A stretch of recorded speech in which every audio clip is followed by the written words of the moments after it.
আমার দেখা সবচেয়ে সেরা কষ্টের ভিডিও ছিল এটা। ভিডিওটা দেখার পর আমি চোখের পানি আটকাতে পারছিলাম না, এতটা ইমোশনাল হয়ে গেছিলাম।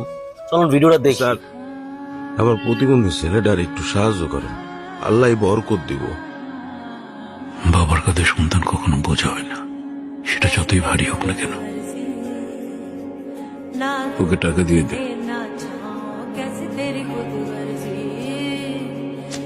পুরো বান্ডিলটা দে।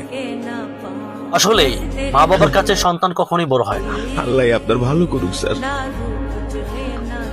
সন্তান যদি বুড়া হয়ে যায় তারপরেও সন্তান সন্তানই থাকে, সেই ছোট্ট শিশুটাই থাকে, সেই ছোট্ট খোকাটাই থাকে বাবার কাছে, মার কাছে। আর আমরা কি? আমরা সেই সন্তান, যে সন্তানরা কিনা মা বাবার খবর নেই না। আফসোস যে দুনিয়াতে থাকতেই তাদের মর্মটা দিতে পারলাম না, তাদের দামটা বুঝতে পারলাম না, তাদেরকে মূল্যায়ন করতে পারলাম না। কলঙ্কিত জীবন, অভিশপ্ত জীবন।